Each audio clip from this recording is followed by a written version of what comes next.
Hello and welcome to the wonderful world of economics.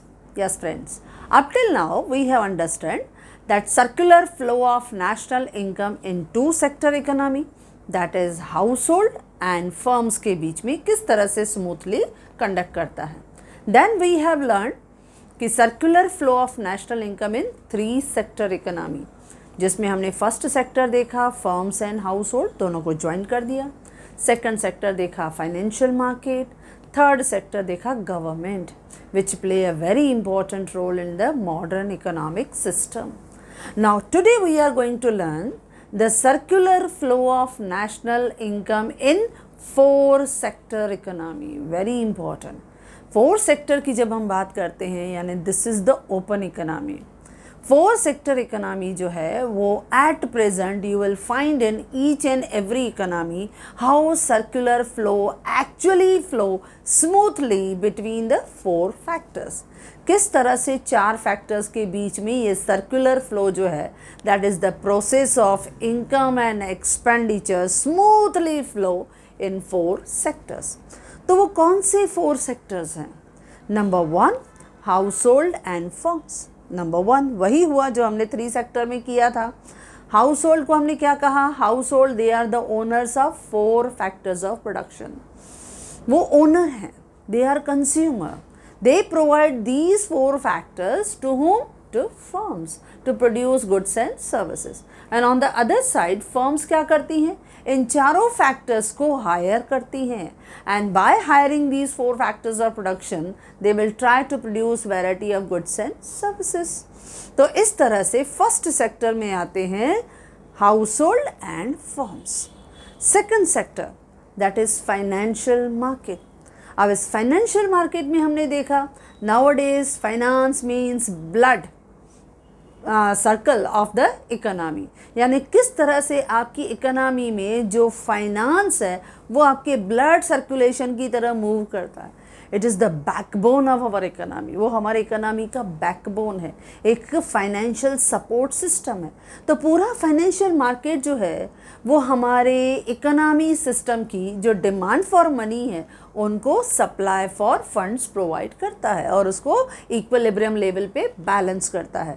तो इस financial system में हमने क्या देखा? कमर्शियल बैंक्स आती हैं, देन स्टॉक मार्केट या कैपिटल मार्केट आप कह सकते हो, या नॉन बैंकिंग फाइनेंशियल ऑर्गेनाइजेशंस आती हैं जो इस तरह से स्मूथ मोबिलिटी ऑफ फंड्स में सपोर्ट करती हैं. जो भी फर्म्स की रिक्वायरमेंट होती हैं उन्हें कैपिटल असेट्स में कन्वर्ट करना, ये पूरा काम कौन करता है? Financial market. क्योंकि हाउस होल्ड जो भी अपने कंजम्पशन के बाद बचता है that is in the form of savings that we are going to deposit in financial market. हम कमर्शियल बैंक्स में डिपॉजिट कर देते हैं, जमा कर देते हैं, and that saving will be converted into various fruitful investment capital formation by these financial market. Okay, तो ये था सेकंड सेक्टर. थर्ड सेक्टर जो है जो हमने डिस्कस किया था गवर्नमेंट.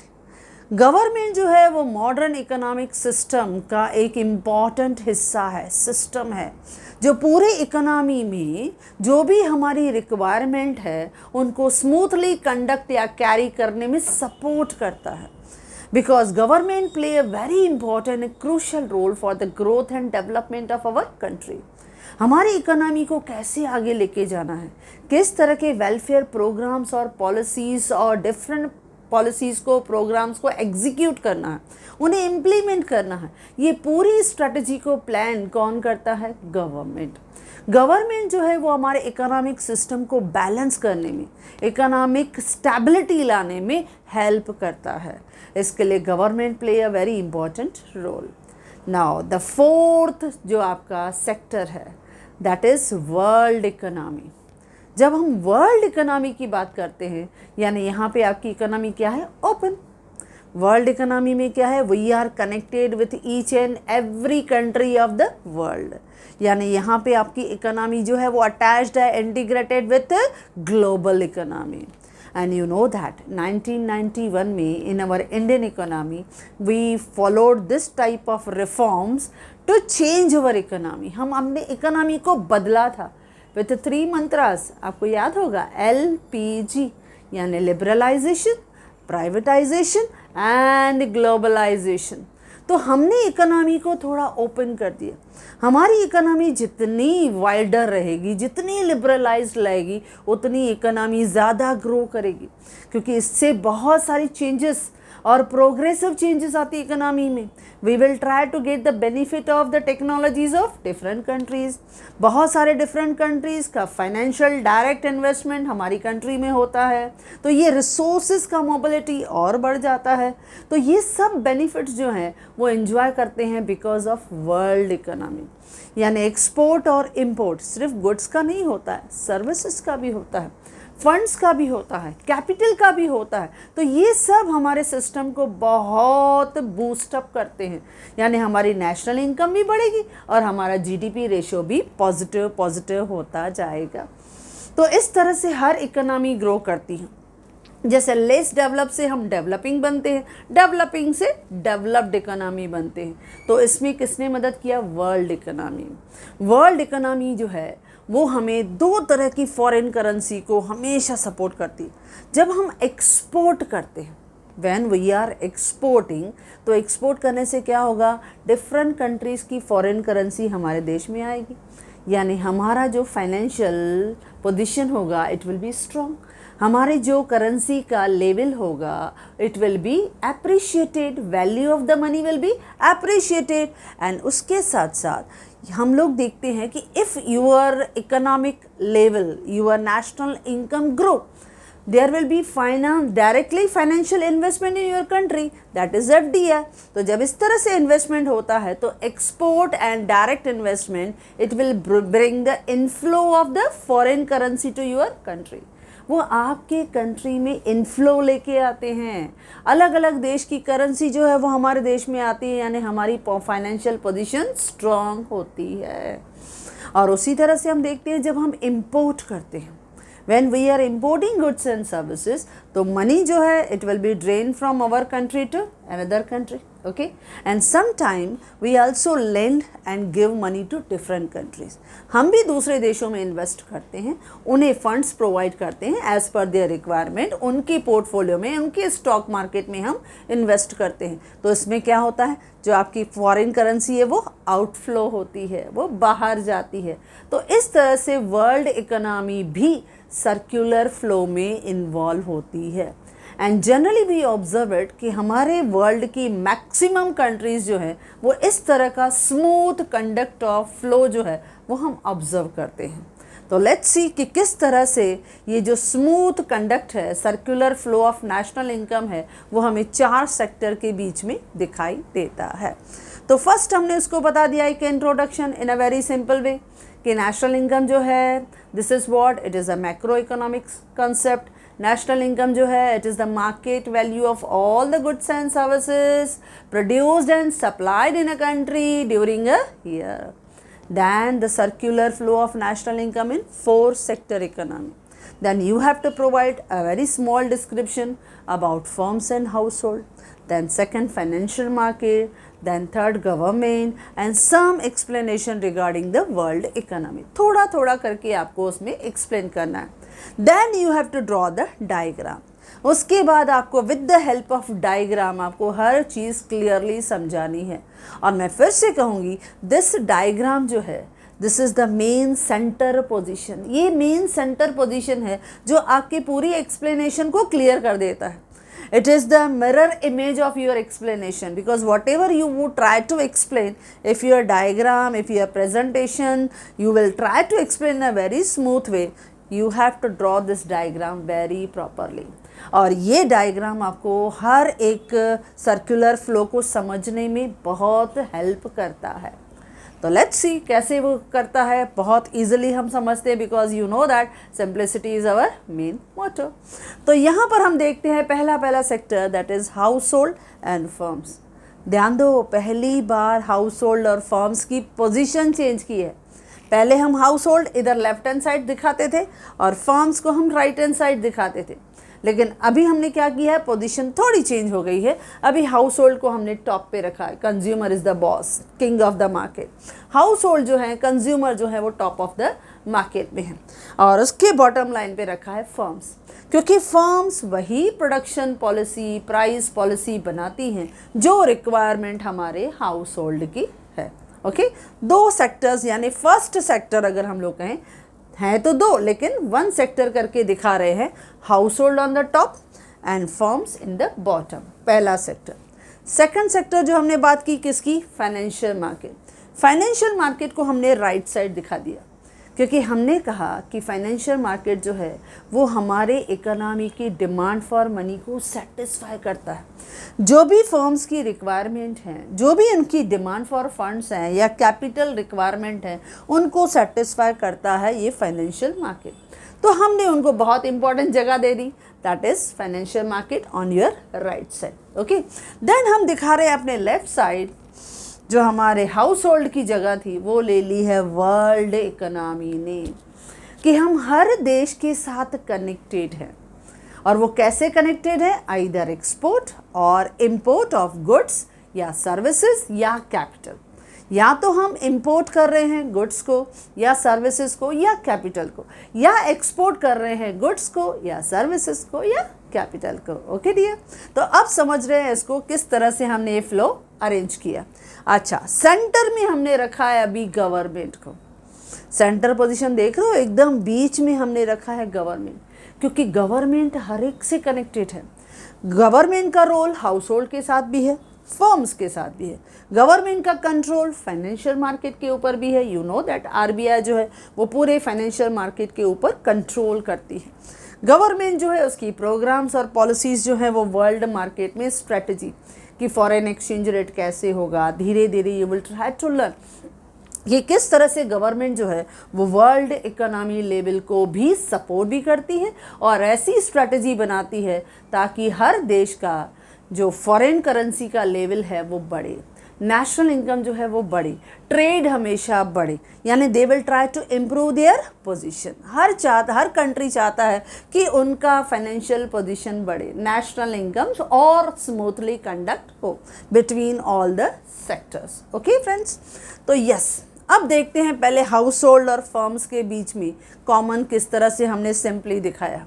नाउ ये जो हाउस होल्ड है, हाउस होल्ड जो है वो हाउस होल्ड बहुत सारे गुड्स एंड सर्विसेज हमेशा हमने किया कि फर्म्स जो प्रोड्यूस करती है उनको वो परचेज करती है, लेकिन हमने यहाँ पे उनका डबल फ्लो नहीं दिखाया, हमने उनको डायरेक्टली दिखाया है आजकल के हिसाब से। कैसे कि जो हाउस होल्ड है वो अर्न करती है income in the form of rent, wages, interest and profit. देखो फर्म्स पे कर रही हैं, देखो एरो जो है वो अपवर्ड जा रहा है, किधर, हाउस होल्ड की तरफ। फर्म्स जो हैं वो पे कर रही हैं rent, wages, interest and profit. हम सब हाउस होल्ड जो हैं, कंज्यूमर जो हैं, वो इन्हीं सोर्सेज के थ्रू जो है नॉर्मली कमाते हैं।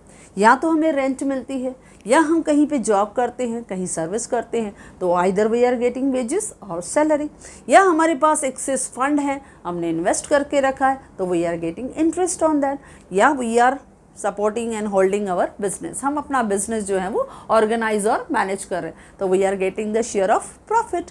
तो इस तरह से फर्म्स जो हैं वो फैक्टर इनकम जो है वो हाउस होल्ड को पे कर रही है, और यही इनकम जो है, यही फाइनेंशियल पोजीशन जो है, यही मनी जो है, इनकम जो है हम यूज़ करते हैं for purchasing various goods and services. देखो फर्म्स ने हमें इनकम दिया और वही इनकम हमने यूज़ किया for purchasing various goods and services. देखो एरो डाउनवर्ड जा रहा है। जब हमारे पास फाइनेंशियल पूरा सपोर्ट आ रहा था तो एरो इज कमिंग अपवर्ड, यानी वी आर गेटिंग इनकम, हमें इनकम मिल रही है। But when we are spending, हम खर्चा कर रहे हैं for purchasing various goods and services, so we pay price for goods and services to firms. Okay friends, now उसके साथ साथ हम देख रहे हैं बीच में गवर्नमेंट है, हाउस होल्ड और फर्म्स के बीच में गवर्नमेंट है। ओके, नाउ ये जो गवर्नमेंट है वो हमने कहा हर एक के लिए इम्पॉर्टेंट है। अब ये जो गवर्नमेंट है वो हम हाउस होल्ड को क्या देती है, हम लोग जैसे हमने 3 सेक्टर इकोनॉमी में सीखा था कि बहुत से पीपल जो हैं वो गवर्नमेंट ऑर्गेनाइजेशन में, गवर्नमेंट इंटरप्राइजेस में, पब्लिक सेक्टर में काम करते हैं। So we are getting salaries, we are getting wages, हमें सैलरीज मिलते हैं, वेजेस मिलते हैं, and if we are getting retired तो हमें उसके बाद पेंशन भी मिलता है। अच्छा, उसके साथ साथ गवर्नमेंट जो है बहुत सारे ट्रांसफ़र इनकम, जैसे हमने देखा था कि अनएम्प्लॉयमेंट बेनिफिट हो, सिकनेस बेनिफिट हो, बहुत से सोशल सिक्योरिटी प्रोग्राम्स भी फॉलो करती है। तो गवर्नमेंट हमेशा हाउस होल्ड को पे करती देती है इन the form of government expenditure. तो गवर्नमेंट भी ह्यूज एक्सपेंडिचर जो है वो पे करती है टुवर्ड्स द हाउस होल्ड। अच्छा, हाउस होल्ड क्या करता है? हाउस होल्ड भी अपनी इनकम पे टैक्सेस पे करता है टू द गवर्नमेंट, क्योंकि हम जो भी अर्न करते हैं on our income we will pay the direct tax to government, on our wealth, on our property we will pay property tax to government, and beside with that some indirect taxes while purchasing goods and services, जो हम purchase कर रहे हैं तो भी हम tax पे कर रहे हैं गवर्नमेंट को। तो हम जो कमाते हैं उस इनकम में से हम कुछ हिस्सा इन द फॉर्म ऑफ गवर्नमेंट को पे करते हैं। तो गवर्नमेंट को क्या होता है? रेज होता है income in the form of taxation. अब हम बात करते हैं फर्म्स की, उनका रिलेशन गवर्नमेंट के साथ। अब गवर्नमेंट जो है उनका एक्सपेंडिचर फर्म की तरह भी है। हमने बहुत सिंपली लिखा है कि गवर्नमेंट का एक्सपेंडिचर हाउस होल्ड की तरफ भी है और गवर्नमेंट का एक्सपेंडिचर फर्म की तरफ भी है। लेकिन हमने सीखा था 3 सेक्टर इकोनॉमी में कि गवर्नमेंट कौन सा एक्सपेंडिचर करती है फर्म्स की तरफ। Government acquire various goods and services from the firms. Firm से बहुत सारी गुड्स एंड सर्विसेज वो परचेज करती है, जो वीकर सेक्शन ऑफ इकोनॉमी को सपोर्ट करने के लिए हमेशा इस तरह की स्ट्रेटजी को वो फॉलो करती है। जैसे मैंने कहा राशनिंग शॉप के लिए, अब उनके लिए पल्सेस हैं, सिरिल्स हैं, ऑयल है, केरोसिन है, गवर्नमेंट परचेज करती है, और वही उनको जो वीकर सेक्शन है, पुअर सेक्शन है, उनको सस्ते में या फ्री ऑफ कॉस्ट में प्रोवाइड करती है। तो हुआ ना गवर्नमेंट का एक्सपेंडिचर। उसके साथ साथ बहुत सारी चीज़ें गवर्नमेंट एक्सपेंडिचर में भी होती है, जैसे इलेक्ट्रिसिटी है, परचेस करके फिर हमको commercial area, residential area as per requirement वो प्रोवाइड करती है। वाटर सर्विसेज हैं, गैस सर्विसेज हैं। तो गवर्नमेंट का ह्यूज एक्सपेंडिचर जो रहता है वो फर्म्स की तरफ भी रहता है, लेकिन उसके साथ साथ कभी कभी सब्सिडीज़ प्रोवाइड करती है, कभी फर्म्स को अलाउंसेस देती है। क्यों अलाउंसेस देती है? ताकि जो माइक्रो बिजनेसेस हैं, स्मॉल स्केल इंडस्ट्रीज़ हैं, टाइनी यूनिट्स हैं, उनको थोड़ा इनकरेज मिले, उनको थोड़ा मोटिवेशन मिले, वो भी अपने बिजनेस लेवल को एक्सपांड करे, specially in the backward areas, rural areas, क्योंकि इंडस्ट्रियलाइजेशन को हम चाहते हैं बैकवर्ड एरियाज़ में इम्प्रूव हो। तो इसके लिए गवर्नमेंट का एक्सपेंडिचर बहुत रहता है और उसमें गवर्नमेंट का बहुत बड़ा फाइनेंशियल सपोर्ट रहता है। तो गवर्नमेंट का एक्सपेंडिचर फर्म्स की तरफ भी रहता है। अब हमें पता है कि ये जितने भी फर्म्स हैं, प्रोड्यूसर्स हैं, they earn a huge profit. अब प्रॉफिट कमाएंगे तो उसमें से they are going to pay the taxes to the government. तो टैक्सेशन फर्म्स भी पे करती हैं गवर्नमेंट को। तो आपने देखा कितना सिंपली हमने दिखा दिया, बीच में गवर्नमेंट है, यही गवर्नमेंट का एक्सपेंडिचर हाउस होल्ड के लिए भी करती है, हमारे लिए भी करती है। बहुत सारे इंफ्रास्ट्रक्चरल डेवलपमेंट के लिए गवर्नमेंट बहुत सारे खर्चा करती है। उसके अलावा गवर्नमेंट जो है वो फर्म्स के लिए भी खर्चा करती है, क्योंकि फर्म्स के लिए भी बहुत से इंफ्रास्ट्रक्चर डेवलपमेंट पे करोड़ों रुपए गवर्नमेंट के खर्चा होते हैं। और इन रिटर्न हाउस होल्ड भी टैक्स पे करता है गवर्नमेंट को और फर्म्स भी टैक्स पे करता है गवर्नमेंट को। तो इस तरह से हमने हाउस होल्ड देख लिया और बीच में सेंटर पोजीशन में कौन था? गवर्नमेंट। और गवर्नमेंट का रोल हमने इन दोनों सेक्टर की तरफ देख लिया। अब आते हैं फाइनेंशियल मार्केट, क्योंकि राइट साइड हमने रखा फाइनेंशियल मार्केट को, किस तरह से वो फंड की मोबिलिटी को स्मूथ करते हैं। अब ये भी हमने सीखा है कि वॉटेवर सेविंग्स हमारे हाउस होल्ड की बचती हैं आफ्टर कंजम्पशन एक्सपेंडिचर, खर्चा करने के बाद जो भी बच जाता है दैट इज़ कॉल्ड सेविंग। और वो सेविंग देखो एरो किधर जा रहा है, हम सेविंग रखते हैं फाइनेंशियल मार्केट में, हम उन्हें म्यूचुअल फंड्स में, हम उन्हें स्टॉक मार्केट में, हम उन्हें कमर्शियल बैंक्स में, डिफरेंट पॉलिसीज़ में इन्वेस्ट कर देते हैं ताकि हमारा फ्यूचर जो है वो सेफ हो and we will be able to face the future uncertainties. तो इस तरह की फ्यूचर को सेव करने के लिए हमने क्या किया, सेविंग को इधर डाइवर्ट किया, बराबर, जिसको हमने कहा सेविंग इज़ अ लीकेज। क्योंकि कंजम्पशन करने के बाद after spending the amount on various goods and services what ever amount is left with us, वो हम क्या कर देते हैं, फाइनेंशियल मार्केट में जमा कर देते हैं, बराबर। अच्छा, उसके बाद ये फाइनेंशियल मार्केट का रोल स्टार्ट हो जाता है और यही फाइनेंशियल मार्केट को देखो इन्वेस्टमेंट बन के किधर जा रही है, फर्म्स में। यानी फर्म्स की जो डिमांड आती है, अलग अलग कैपिटल रिक्वायरमेंट आती हैं, वहाँ पे इसी सेविंग्स को डाइवर्ट कर देते हैं इन द फॉर्म ऑफ इन्वेस्टमेंट। तो देखो कितना काम इजी हो गया। हाउस होल्ड से निकला सेविंग, डिपॉजिट किया बैंक्स में, बैंक्स ने उसको इन्वेस्टमेंट में कन्वर्ट करके किसको दे दिया, फर्म्स में। तो इस तरह से आपकी मोबिलिटी फंड्स की फाइनेंशियल मार्केट में स्मूथ करने के लिए उन्होंने आपको सपोर्ट किया। इसके लिए फंड्स की मोबिलिटी को स्मूथ कौन करता है, आपका third sector, that is financial market. अच्छा, अब आते हैं हम लोग वर्ल्ड इकोनॉमी में।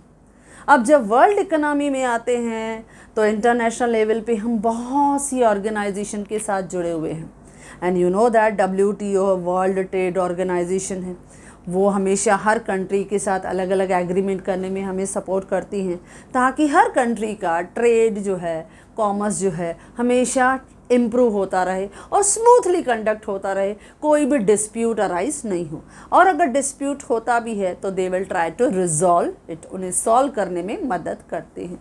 और बहुत सारी ऑर्गेनाइजेशन है, जैसे हम कहते हैं, मैंने अभी WTO कहा, वर्ल्ड ट्रेड ऑर्गेनाइजेशन, इसमें फेरा है, that is foreign exchange regulation act है, जिसको अभी फेमा कर दिया है हमने, फॉरेन एक्सचेंज जो है वो मैनेजमेंट एक्ट बन गया है। या इंटरनेशनल लेबर ऑर्गेनाइजेशन है, या यूनाइटेड नेशन ऑर्गेनाइजेशन है। ये इंटरनेशनल ऑर्गेनाइजेशन जो हैं वो आपके वर्ल्ड इकोनॉमी को बहुत सपोर्ट करती हैं, वो बैकिंग में उनको बहुत हेल्प करती हैं। तो इस तरह से वर्ल्ड इकोनॉमी के साथ लगभग हर कंट्री कनेक्टेड है। कैसे, आइदर एक्सपोर्ट या इंपोर्ट। तो देखो ये वर्ल्ड इकोनॉमी जो है वो हाउस होल्ड के साथ भी जुड़ी हुई है, क्योंकि we are also importing various goods and services from the other country, sometime we are also exporting our funds to the other country. हम भी बाहर के फॉरेन के स्टॉक मार्केट में कभी कभी इन्वेस्ट करते हैं, या we lend the funds to the other country, या sometime we import the goods and services from them. तो हम क्या दिखा रहे हैं पता है, कि हाउस होल्ड जो है वो इस वर्ल्ड इकोनॉमी के साथ जुड़ा हुआ है। देखो एरो किधर आ रहा है, वर्ल्ड इकोनॉमी की तरफ। हाउस होल्ड वर्ल्ड इकोनॉमी से कनेक्टेड है इन the form of export and import. जब हम बात करते हैं एक्सपोर्ट यानी एक्स, और जब हम बोलते हैं इम्पोर्ट यानी एम, लेकिन यहाँ पे हमने क्या लिखा है, net foreign trade. Net foreign trade यानी एक्सपोर्ट माइनस इम्पोर्ट। एक्सपोर्ट यानी एक्स, इम्पोर्ट यानी एम। तो एक्सपोर्ट और इम्पोर्ट को हमने नेट लिया हुआ है। नेट यानी सपोज अगर हमने 5000 करोड़ का एक्सपोर्ट किया, लेकिन हमने 3000 करोड़ का इंपोर्ट किया, तो नेट फॉरेन ट्रेड से हमें कितना मिला, 2000 करोड़ पॉजिटिव बच गए। तो इस तरह से हाउस होल्ड और वर्ल्ड इकोनॉमी के बीच में हम क्या देखते हैं, नेट फॉरेन ट्रेड यानी एक्सपोर्ट माइनस इंपोर्ट। सिमिलरली ये जो फर्म्स हैं, ये फर्म्स भी आपके इस वर्ल्ड इकोनॉमी के साथ जुड़े हुए रहते हैं। कभी हम फॉरेन मार्केट में इन्वेस्ट करते हैं, कभी फॉरेनर्स हमारे इंडस्ट्रीज़ में इन्वेस्ट करते हैं। इस तरह से एक्सपोर्ट एंड इंपोर्ट ऑफ, मैंने कहा फंड्स, या export and import of goods या सर्विसेज या कैपिटल, ये रेगुलर चलता रहता है। Sometime it may be for short period, कभी मीडियम, कभी लॉन्ग टर्म प्रोजेक्ट्स। तो अलग अलग प्रोजेक्ट्स में इन्वेस्ट करते हैं। और ये होता भी है, जैसे हम देखते हैं कि मेट्रो है, ये मेट्रो का जो पूरा स्ट्रेटजी है, इंफ्रास्ट्रक्चर डेवलपमेंट है, हम फॉरेन कंट्री से अडॉप्ट किया। या बुलेट ट्रेन का प्रोजेक्ट है, हमने जापानीज़ के साथ मर्जर करके हमने इस प्रोजेक्ट को सीखा। तो टेक्नोलॉजिकल डेवलपमेंट आता है। तो हर चीज़ जो है वो वर्ल्ड इकोनॉमी के साथ बहुत स्मूथली कंडक्ट होती है when the government maintain a good relation with the different countries. और हर कंट्री के साथ हमारे रिलेशन बहुत अच्छे होंगे तो एक्सपोर्ट और इंपोर्ट विथ फर्म्स या विथ हाउस होल्ड बहुत स्मूथ होते हैं। इसके लिए तो हमने कहा सर्कुलर फ्लो स्मूथली कंडक्ट होता है इन चारों सेक्टर्स के बीच में। अभी हमने क्या देखा, हाउस होल्ड और फर्म्स को हमने टॉप और बॉटम पे रखा, करेक्ट फ्रेंड्स। देन गवर्नमेंट को सेंटर में, बाकी सब sectors they are moving around the government, क्योंकि government will take all the decision regarding all the activities, ताकि स्मूथली कंडक्ट हो, कहीं पे भी कोई डिस्टर्बेंस नहीं हो और हर एक एक्टिविटी आपके लिए ग्रोथ और डेवलपमेंट को लेके आए, बेटर रिजल्ट्स लेके आए, आउटकम आपकी ज़्यादा से ज़्यादा। और फाइनेंशियल मार्केट आपकी फाइनेंशियल रिक्वायरमेंट को सपोर्ट करता है, क्योंकि हमने क्या कहा कि ये पूरे हमारे इकोनॉमी में ना इस तरह से काम करते हैं जैसे ब्लड वेसल्स काम करते हैं, यानी आपका ये पूरा बैकिंग जो आपका सपोर्ट सिस्टम है, that is the financial market. क्योंकि पैसे के बगैर काम कैसे होगा, कैसे प्रोडक्शन होगी, कैसे डिस्ट्रीब्यूशन होगी, कैसे एक्सचेंज होगा, तो ये तो रेगुलर आपकी एक्टिविटीज़ है, तो इन सब को करने में सपोर्ट करता है फाइनेंशियल मार्केट। लेकिन वो स्ट्रैटेजी फॉर्म करने में मदद कौन करता है, गवर्नमेंट। और अगर वो स्ट्रैटेजी अगर वो न्यू टेक्नोलॉजी से रिलेटेड हो, कुछ मैनेजमेंट से रिलेटेड हो, या बहुत से हम लोग देखते हैं कि डिफरेंट फाइनेंशियल रिक्वायरमेंट से रिलेटेड हो, तो हम कभी कभी वर्ल्ड इकोनॉमी की भी सपोर्ट लेते हैं। तो इस तरह से इन चारों सेक्टर्स के बीच में एक smooth flow of national income चलता रहता है। ओके, तो इस तरह से हमने डायग्राम दिखा दिया। अच्छा, डायग्राम के बाद हम इसका एक्सप्लेनेशन लिखते हैं, और एक्सप्लेनेशन भी कोई रट्टा नहीं मारना, जो डायग्राम में दिख रहा है जैसे जैसे अभी हमने एक्सप्लेन किया ना, वैसे ही मैंने आपको नोट्स में भी प्रोवाइड किया है। You will see that each and everything is given step by step, वैसे ही आपको दिया गया है, और खास करके डायग्राम की एक्सप्लेनेशन पॉइंट्स में, ताकि आपको समझने में भी आसान हो और लिखने में भी फ्रेंड्स आपको लगेगा बहुत ईजी है। अब कैसे हम लोग देखते हैं, जैसे हाउस होल्ड और फर्म्स के बीच में देखा, डायग्राम में क्या दिखा रहा है कि फर्म्स पे फैक्टर की income, that is rent, wages, interest and profit house hold, देखो दिख रहा है, हमने बोल दिया। और वही इनकम हम यूज़ करते हैं for purchasing the goods and services from the firms. हो गया आपका एक पॉइंट। सेकंड पॉइंट में हम क्या देखते हैं, गवर्नमेंट जो है वो गवर्नमेंट इंकर huge expenditure, government expenditure for house hold, यानी दे पे सैलरीज, वेजेस उनको पे करती है, या गवर्नमेंट जो है वो ट्रांसफ़र इनकम इनको पे करती है, तो वो हाउस होल्ड के लिए गवर्नमेंट एक्सपेंडिचर खर्चा होता है, और उसी का रिटर्न जो है household pay taxation to the government. Next point over. Then अब हम देखते हैं फर्म्स की तरफ। गवर्नमेंट जो है they acquire various goods and services from firms, they provide subsidies to the firm, they give allowances to the firms, why? So that they can grow well, वो ज़्यादा से ज़्यादा grow हो, and whatever profit is earned by the firm, they again pay taxation to the government। देखो हो गया ना simple. फिर हम देखते हैं फाइनेंशियल मार्केट की तरफ। नेक्स्ट पॉइंट में लिख सकते हैं कि whatever balance rest with the household after incurring expenditure on various goods and services, जो बच जाता है, that saving is diverted to the financial market, and financial market will convert those saving into investment, and those investment will be converted as per the requirement of firms। उन firms को उनके capital assets में उनको divert करके convert करके दे देते हैं। हो गया ना आपके लिए इजी। अब देखो वर्ल्ड इकोनॉमी जो ओपन इकोनॉमी है, जिसकी वजह से हर देश जो है वो बहुत अच्छी तरह से ग्रो कर सकता है, और पता है इनकी वजह से ट्रेड कॉमर्स इतना ग्रो करता है कि नेशनल इनकम जो है उसका लेवल जो है वो कई गुना बढ़ जाता है। तो ये world economy it is connected with the house hold by net export and import, और उसी तरह से फर्म जो है वो भी कनेक्टेड है with the world economy with export and import. लेकिन एक्सपोर्ट और इम्पोर्ट किसका, गुड्स का, सर्विसेज का, फंड्स का एंड कैपिटल का भी, यानी हम कैपिटल भी ट्रांसफ़र करते हैं।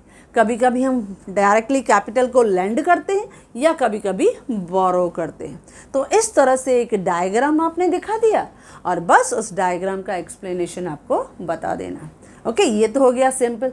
अब थोड़ा टेक्निकल देखते हैं, क्योंकि हर क्वेश्चन में हमने थोड़ा बहुत टेक्निकल चीज़ें भी सीखी हैं।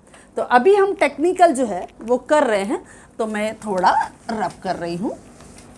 लेट्स सी टेक्निकल किस तरह से हम डिस्कस करते हैं।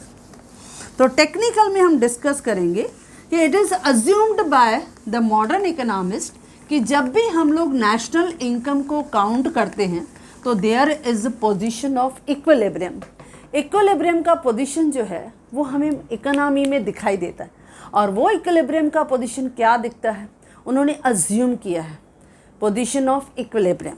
और उस इक्विलिब्रियम में उन्होंने पहले क्या बता दिया, वो बता दिया saving is equal to investment. देखो इक्विलिब्रियम कहाँ से स्टार्ट हो रहा है, सेविंग यानी S is equal to investment, saving is equal to investment. Okay friends, then उसके बाद उन्होंने दिखा दिया कि जो गवर्नमेंट का एक्सपेंडिचर है, गवर्नमेंट जो एक्सपेंडिचर कर रही है, it is equal to taxes यानी टैक्सेशन।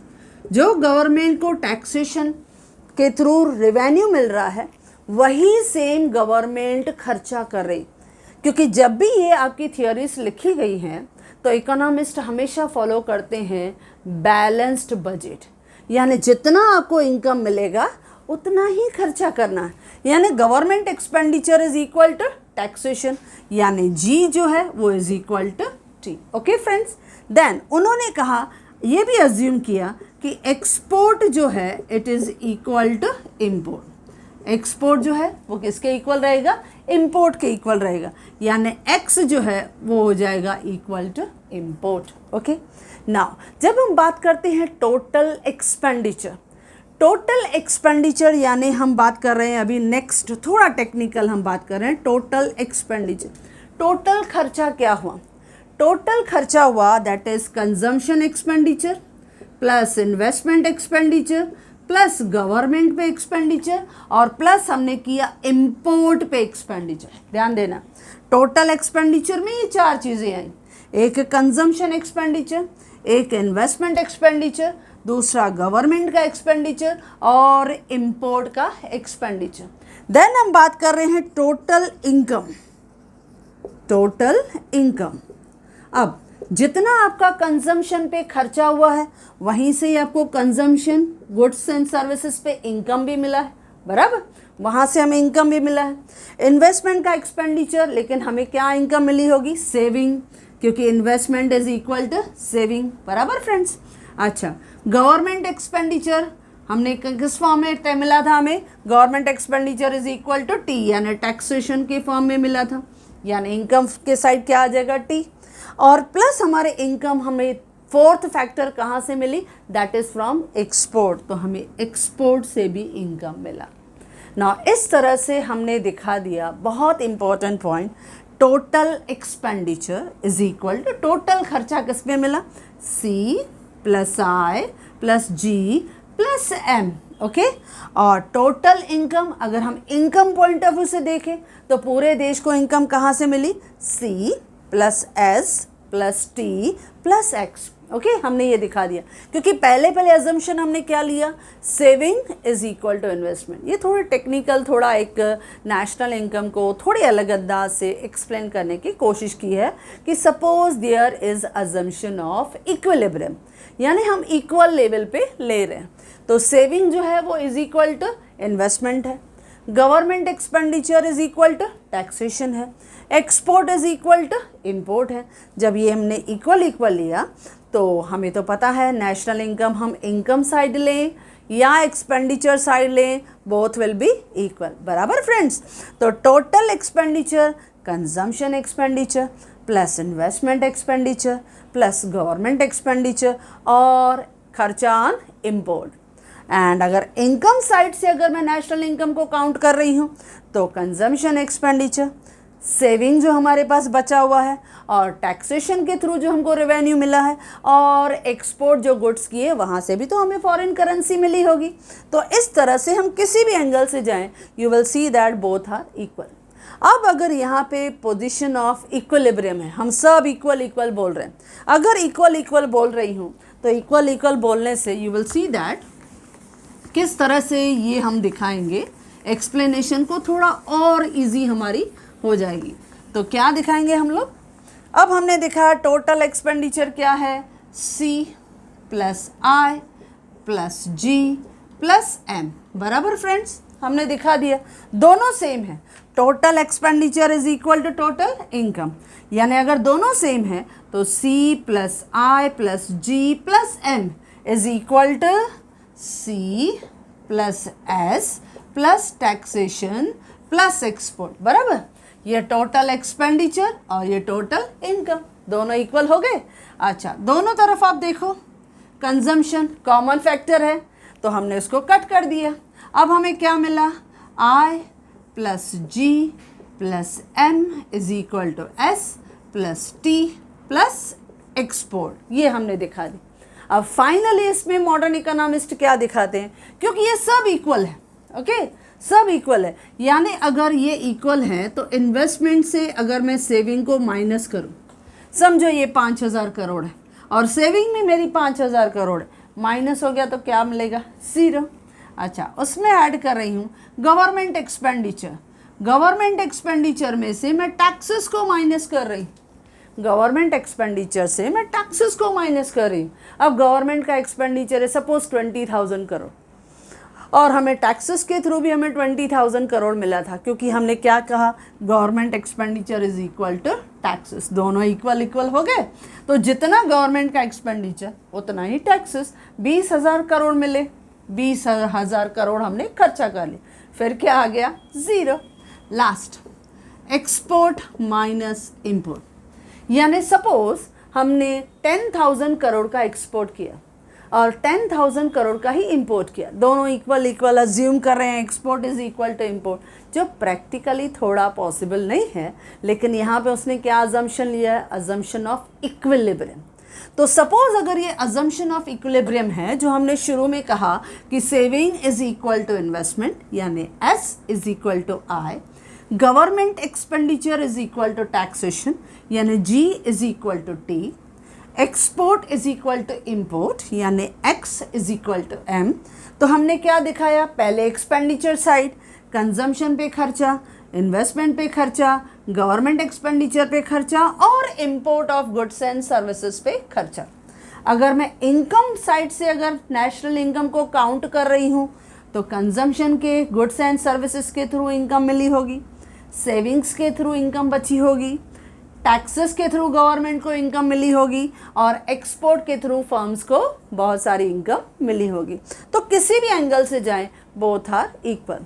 तो हमने दिखा दिया आपका total expenditure is equal to total income, उसमें भी कंजम्पशन दोनों तरफ कॉमन फैक्टर था, उसको कैंसिल कर दिया, डिडक्ट कर दिया, तो हमें मिला I plus G plus M is equal to saving plus taxation plus export. अब हमने क्या दिखा दिया, अगर इन्वेस्टमेंट में से सेविंग में माइनस करूं, जो दोनों इक्वल हैं, तो 0 आया। अच्छा, फिर गवर्नमेंट एक्सपेंडिचर में से मैंने टैक्सेस को माइनस किया, तो ये भी हमें मालूम है दोनों इक्वल है, यानी 0। और एक्सपोर्ट माइनस इंपोर्ट अगर ये किया और उसके बाद मेरा रिजल्ट आएगा कितना, 0, क्योंकि सब तो इक्वल है। तो इस तरह से थोड़ा टेक्निकली हमने इसको दिखा दिया, जो मॉडर्न इकोनॉमिस्ट ने यहाँ पर हमें बताया है कि किस तरह से उन्होंने अजम्पशन ली है कि ऑल आर इक्विलिब्रियम, सब सेम है, ये अज्यूम किया है, जो प्रैक्टिकली पॉसिबल नहीं है फ्रेंड्स, लेकिन फिर भी हमने इसको दिखाया। लेकिन जब हम इस तरह का ओपन इकोनॉमी सिस्टम देखते हैं, यानी 4 सेक्टर इकोनॉमी में हम स्मूथ कंडक्ट देखते हैं 4 सेक्टर्स में, number 1 firms and house hold, number 2 government, number 3 financial market and number 4 world economy. इनके बीच में ये जो स्मूथ फ्लो है, जो हमेशा एक का एक्सपेंडिचर दूसरे का income, relation of import and export, government के साथ उनका एक्सपेंडिचर और टैक्सेशन, ये सब स्मूथली कंडक्ट होता है इन मॉडर्न इकोनॉमिक सिस्टम। आजकल हर कंट्री जो है वो वर्ल्ड इकोनॉमी के साथ कनेक्टेड है, क्योंकि वो तभी ग्रो कर सकती है जब हम वर्ल्ड इकोनॉमी के साथ इंटीग्रेटेड होते हैं, क्योंकि इनकी वजह से हमारा ट्रेड हो, हमारा कॉमर्स हो, बहुत ग्रो करता है, एंड इट विल डायरेक्टली और indirectly affect on our national income and our GDP ratio will grow very well as per the requirement or sometime more than our expectation because of open economy। तो इस तरह से, जिस तरह से हमने explain किया, इसी तरह से मैंने अपने नोट्स में भी आपको बता दिया। Yes friends, If you like this video, do share, and if you want my handwritten notes, the link is given in the description box. Thank you.